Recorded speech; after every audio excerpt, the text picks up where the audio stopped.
नमस्कार दोस्तों, 8 अक्टूबर 2021 के एपिसोड में जब द्वारका रसोई घर में सबके सामने अहिल्या को ये कहती है कि मुझे सब कुछ पता है कल खंडेराव ने रात में क्या किया, तब अहिल्या थोड़ी डर सी जाती है। लेकिन दोस्तों, द्वारका बस अहिल्या की टांग खींच रही होती है। वो हंसकर कहती है, अहिल्या इतनी निडर है और ऐसी निडर अहिल्या के खंडेराव ने एक रात में ही होश उड़ा दिए। ये सुनकर सभी हंसने लगते हैं और अहिल्या भी चैन की सांस लेती है। और यहाँ तुकोजी और खंडेराव शस्त्रशाला में जाने के लिए निकलते हैं क्योंकि आज परीक्षित की परीक्षा होने वाली होती है। और तभी तुकोजी खंडेराव से कहता है, आज पहली बार ऐसा हो रहा है कि किसी की परीक्षा लेने के लिए खुद बड़े सरकार वहाँ उपस्थित रहने वाले हैं। इस पर खंडेराव कहता है, लगता है तुमने आज तक बाबा को अच्छे से पहचाना नहीं है।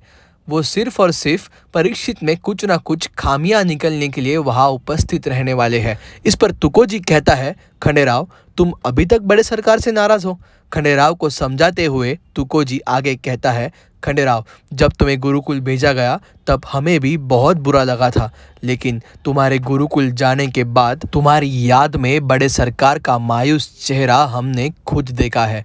बड़े बड़े त्योहारों में, समारोह में उन्हें तुम्हारी कमी इतनी महसूस होती थी कि उन्हें तुम्हारी याद में एक छोटे बच्चे जैसा रोता हुआ हमने खुद देखा है। और खंडेराव, अपनी नाराज़गी बयां करने का भी एक सही समय और सही जगह होती है। अगर तुम गैरों के सामने अपनी नाराज़गी बयां करोगे तो वही गैर उसके आगे पीछे 10-12 शब्द जोड़कर उसी को फैला देंगे। लेकिन दोस्तों, खंडेराव इस कदर नाराज है कि उसे किसी की भी बातें, किसी की भी समझाई बातें समझ नहीं आती।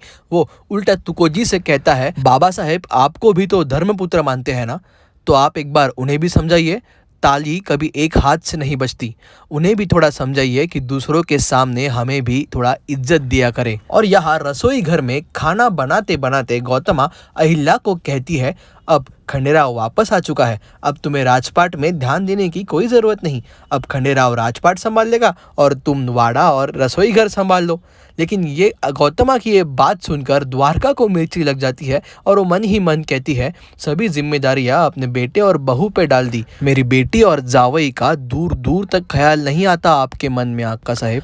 दोस्तों, ये बात तो पक्की है कि गौतमा को भी ये नहीं पसंद कि अहिल्या राजपाट में ध्यान दे। उसे तो बस यही लगता है कि उसका बेटा यानी खंडेराव राजपाट और राज्य कारभार संभाले और अहिल्या वाड़े में और रसोई घर में ध्यान दे। और इतने में ही वहाँ खंडेराव आ जाता है और कहता है कि मुझे अहिल्या को अपने साथ शस्त्रशाला ले जाना है क्योंकि आज शस्त्रशाला में परीक्षित की परीक्षा होने वाली है।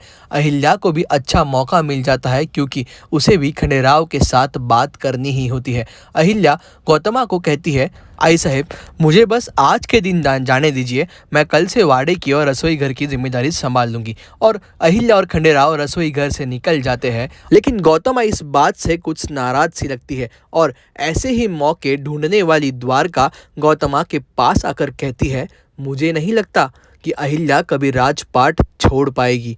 अब देखो ना, खंडेराव ने बुलाया और उसने एक बार भी मना नहीं किया। आज तो खंडेराव ने बुलाया है, लेकिन सोचो जब कल बड़े सरकार अहिल्या को ऐसे बुलाएंगे तब क्या होगा। और यहाँ रसोई घर से बाहर आने के बाद खंडेराव अहिल्या का हाथ थाम कर कहता है, तुम अभी तक हमसे नाराज हो, देखो इसीलिए हम खुद तुम्हें यहाँ बुलाने आए थे।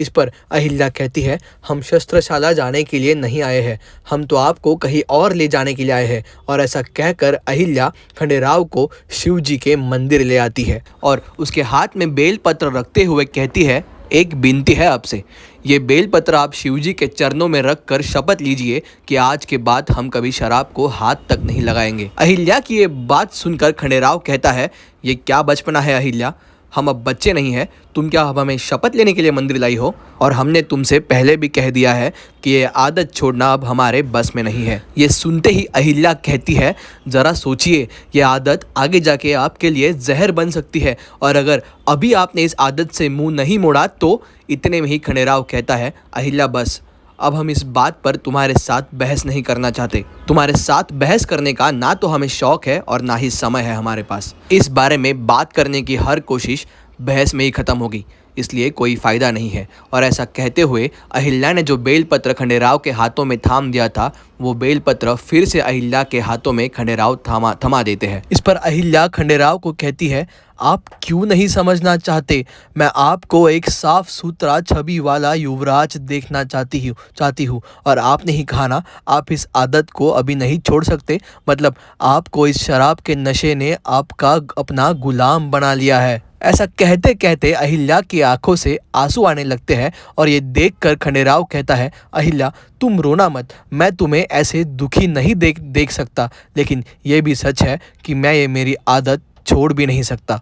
अब तुम्हें मेरी इस आदत को अपना कर मेरे साथ खुश रहना है या फिर ऐसे ही बार बार दुखी होना है, अब ये तुम्हारी मर्जी है। इतने में ही वहाँ एक सेवक आता है और अहिल्या को कहता है कि भालजी ने हमसे कहा है कि आपका घोड़ा कल से कुछ अस्वस्थ लग रहा है। इसके बाद अहिल्या अपने घोड़े के पास जाने निकलती है और खंडेराव शस्त्रशाला जाने निकलता है और अहिल्या मन ही मन सोचती है, छोटे सूबेदार जी आपने सही कहा, अब सब कुछ मेरी मर्जी है।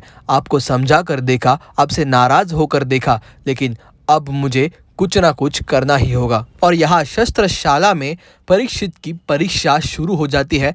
खुद मल्हारराव वहाँ बैठकर परीक्षित को निहार रहे होते हैं और परीक्षित भी बहुत ही निपुणता से तलवार चलाते दिखाई देता है। वो उसके सामने उसके विरोध में खड़े उस सैनिक को तलवारबाजी में भारी पड़ता हुआ दिखाई देता है। ये देखकर खंडेराव बहुत खुश होता है और इतने में ही और 4 से 5 तलवारबाज तलवार लेकर परीक्षित के सामने आ जाते हैं।